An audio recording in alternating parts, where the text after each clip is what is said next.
There is something ludicrous about reading about a Jesus in a state of affluence. How do you deal with unforgiveness when you are the one not being forgiven? Go and be reconciled, says the scripture, be reconciled. And also, don't let people bother you.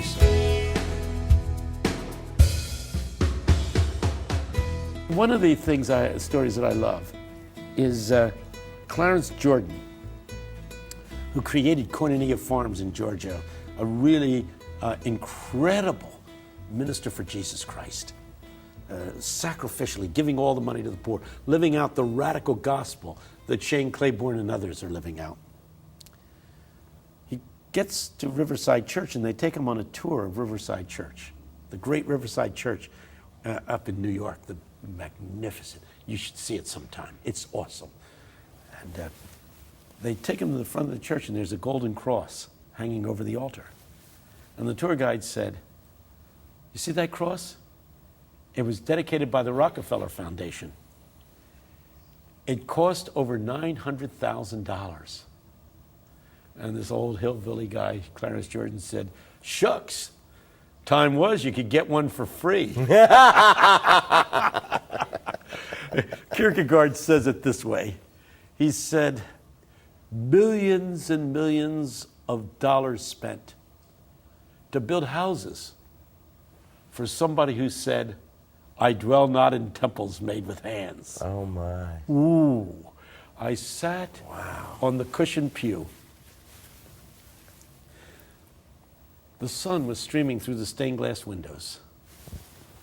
The velvet-robed minister opened the gilded Bible, marked it with a satin marker, and said, "If any man would be my disciple, let him deny himself, forsake all, give what he has to the poor, and take up the cross and follow me."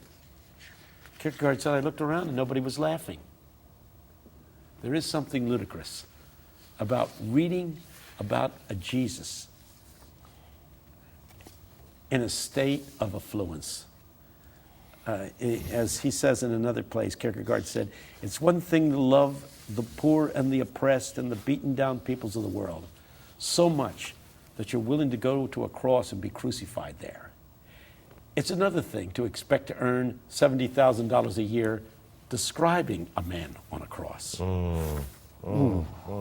They're the kinds of things that stir me. Oh, yeah, they do. They stir me. Someone wrote in about unforgiveness. How do you deal with unforgiveness when you are the one not being forgiven by someone else? I hurt someone and asked for forgiveness, but it doesn't appear that it will ever happen. I know God has forgiven me, and this is the other person's problem, but it still hurts. What can you do when... What do you think? It depends on who it is. If it's a family member that you can't get away from. Have you ever done that? Have you ever asked somebody for forgiveness and not been forgiven? And not been forgiven? Not that I'm aware of. They usually pretend they forgive even if they don't. Well, I'll forgive, but I'll never forget. Yeah, forget. Well, who can, being able to forgive when you can't forget is the ultimate forgiveness, I think. Yeah. If you can really forgive. But they're only hurting themselves, is what I would say. And I know it hurts you that they won't forgive you, but bitterness, holding bitterness, oh my goodness. It is such, if people only knew how bad it was hurting them. It's not hurting. The person you're bitter against is sleeping well. Yeah. Usually.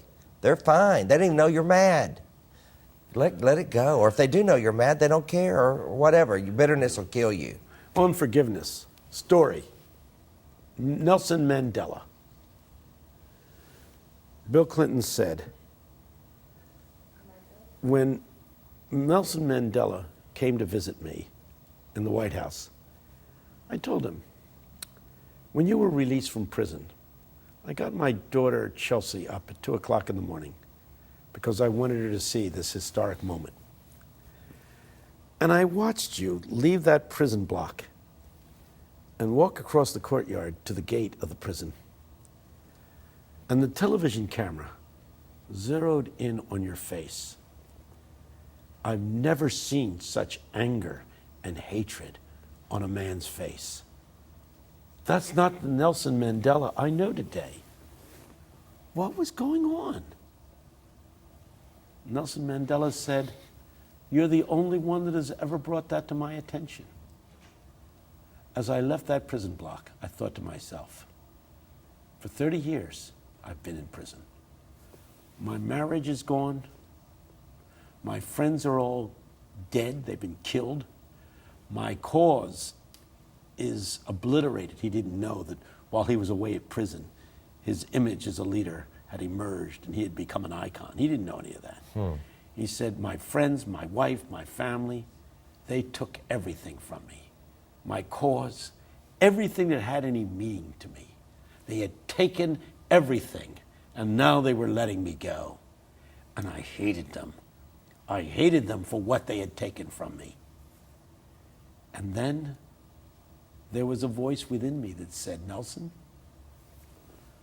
for 30 years, you were their prisoner, but you were always a free man. Don't let them free you, only to turn you into their prisoner. That's what lack of forgiveness does. It imprisons the person. James says the root of bitterness within you grows and grows until you're eaten up within it. And to not forgive is to destroy the unforgiving person. So any of you who are out there who have been hurt, let me plead with you. Get this monkey off your back. Yeah.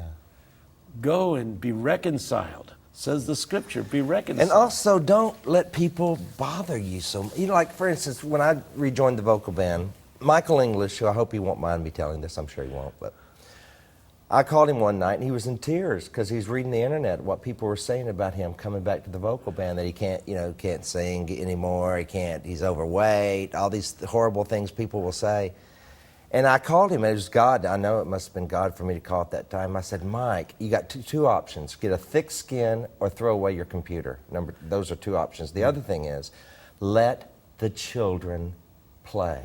That was Jerry Falwell's line. It was B.R. Lakin's line. Okay. He gave it to Jerry Falwell. Okay. When Jerry Falwell was all upset about his critics, B.R. Lakin leaned up out of a hospital bed and said, Jerry, let the children play, and then laid back down. And I never forgot it. I heard Jerry say that when I was in school. Yeah. And also, I told Mike, I said, Mike, these people that are talking about you are probably in their mother's basement on a computer.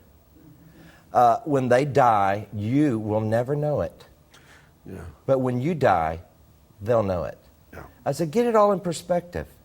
You've got you can either get on their level and argue with these people or be upset by them. You don't even know their names. You don't know where they live.